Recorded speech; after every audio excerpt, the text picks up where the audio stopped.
Ketika berada di dalam situasi yang tidak ideal, kondisi yang tidak ideal, masih mungkinkah bertumbuh dan berbuah?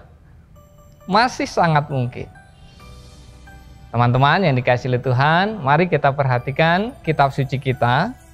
Kita buka dari Matius 13 ayat 24 sampai dengan yang ke-30. Matius 13 ayat 24 sampai dengan yang ke-30. Sebelum kita membaca dan merenungkan sabda Tuhan ini, mari kita berdoa. Bapa kami yang ada di surga, saat ini kami akan membaca dan juga merenungkan sabda-Mu. Mari Engkau menolong kami sehingga kami semua, anak-anak-Mu, dimampukan untuk bisa mengerti apa yang menjadi kehendak-Mu. Di dalam Kristus Yesus, sabda yang hidup, sabda yang telah menjadi daging, kami berdoa. Amin. Mari kita perhatikan Matius 13 ayat 24 sampai dengan yang ke-30. Perumpamaan tentang lalang di antara gandum. Yesus membentangkan suatu perumpamaan lain lagi kepada mereka. Katanya, hal kerajaan sorga itu seumpama orang yang menaburkan benih yang baik di ladangnya. Tetapi pada waktu semua orang tidur, datanglah musuhnya menaburkan benih lalang di antara gandum itu, lalu pergi. Ketika gandum itu tumbuh dan mulai bergulir, nampak jugalah lalang itu.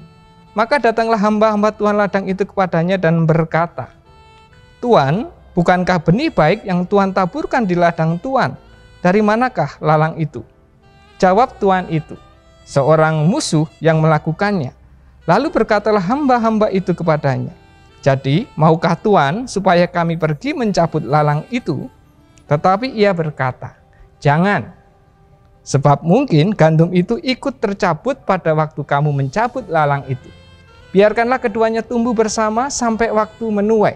Pada waktu itu aku akan berkata kepada para penuai, kumpulkanlah dahulu lalang itu dan ikatlah berberkas-berkas untuk dibakar. Kemudian kumpulkanlah gandum itu ke dalam lumbungku. Teman-teman yang dikasihi oleh Tuhan, demikianlah sabda Tuhan yang berbahagia, kita yang mendengarkannya dan yang memperhatikannya. Haleluya. Benih gandum di dalam perumpamaan kita ini, dia harus tumbuh di dalam kondisi yang tidak ideal. Dia harus tumbuh bersama dengan lalang.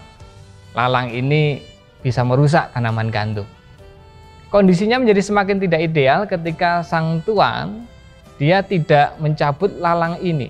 Dia membiarkan lalang ini tumbuh bersama dengan benih gandum itu. Jadi, benih gandum ini harus tumbuh di dalam kondisi yang tidak ideal. Tetapi ketika kita membaca cerita ini, perumpamaan ini sampai akhir, kita bisa melihat bahwa di akhir kisah, benih gandum ini tetap bertumbuh dan juga menghasilkan buah. Jadi ternyata kondisi tidak ideal itu tidak menghalangi benih gandum ini untuk bertumbuh dan juga menghasilkan buah. Benih gandum ini adalah kita.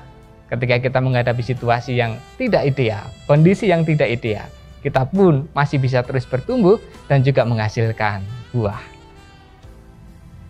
Kenapa benih gandum itu bisa tetap bertumbuh dan berbuah sekalipun dia berada dalam kondisi yang tidak ideal, situasi yang tidak ideal? Benih gandum itu bisa tetap bertumbuh dan berbuah karena dia adalah benih gandum yang baik. Di dalam dirinya ada potensi untuk bertahan, untuk bertumbuh dan juga menghasilkan buah. Nah teman-teman, benih gandum yang baik itu adalah kita.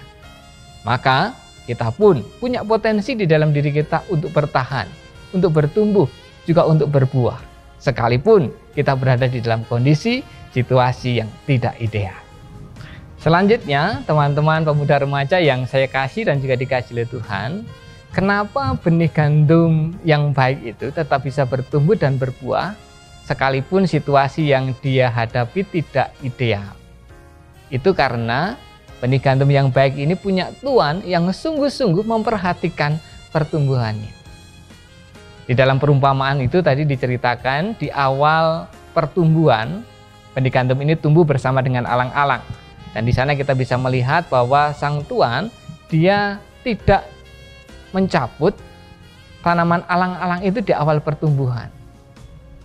Nah setelah kita mencoba mencari tahu kenapa sang tuan melakukan itu karena di awal-awal pertumbuhan, tanaman gandum dan tanaman alang-alang itu bentuknya mirip, bentuknya serupa.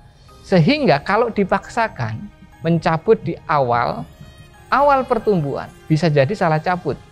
Maksudnya tidak mencabut tanaman alang-alang, tetapi yang tercabut justru tanaman gandum.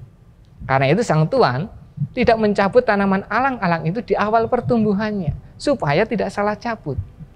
Kalau begitu maka tindakan Tuhan ini menunjukkan bahwa Tuhan memperhatikan pertumbuhan benih gandumnya. Dia tidak mencabut tanaman alang-alang itu di awal pertumbuhan karena dia tidak ingin tanaman gandumnya ikut tercabut. Jadi teman-teman yang dikasihi oleh Tuhan, teman-teman yang saya kasih, kenapa benih gandum yang baik itu bisa terus bertumbuh sekalipun dia berada dalam kondisi yang tidak ideal? Karena dia punya Tuhan yang memperhatikan sungguh-sungguh pertumbuhannya. Nah, demikian juga dengan kita. Kita juga akan terus bertumbuh menghasilkan buah sekalipun kita berada di dalam kondisi yang tidak ideal. Karena kita punya Tuhan yang sungguh-sungguh memperhatikan pertumbuhan kita. Jadi teman-teman, pemuda remaja yang dikasihi oleh Tuhan, ketika kondisi kita tidak ideal, ketika kita berada dalam situasi yang tidak ideal, masih mungkinkah bertumbuh dan menghasilkan buah? Masih sangat mungkin. Kenapa? Karena kita adalah benih yang baik. Di dalam diri kita, Tuhan menanamkan potensi untuk bertahan, untuk bertumbuh, dan juga berbuah. Yang kedua, kita punya Tuhan yang memperhatikan pertumbuhan kita, sehingga kita pasti akan bertumbuh dan juga berbuah. Karena itu, teman-teman yang dikasihi oleh Tuhan, yang saya kasih, kondisi tidak ideal, situasi yang tidak ideal, bukanlah masalah. Selama kita tidak kehilangan keyakinan dan juga pengharapan. Selamat bertumbuh, selamat berbuah. Tuhan memberkati kita semua. Amin. Teman-teman, pemuda dan remaja yang dikasihi oleh Tuhan yang juga saya kasih, sekarang mari kita berdoa. Bapa kami yang ada di sorga, Engkau yang kami kenal juga di dalam Yesus Kristus, Engkau yang kami kenal juga di dalam Roh Kudus. Kami bersyukur ya Tuhan karena saat ini kembali kami diingatkan bahwa kami adalah benih yang baik.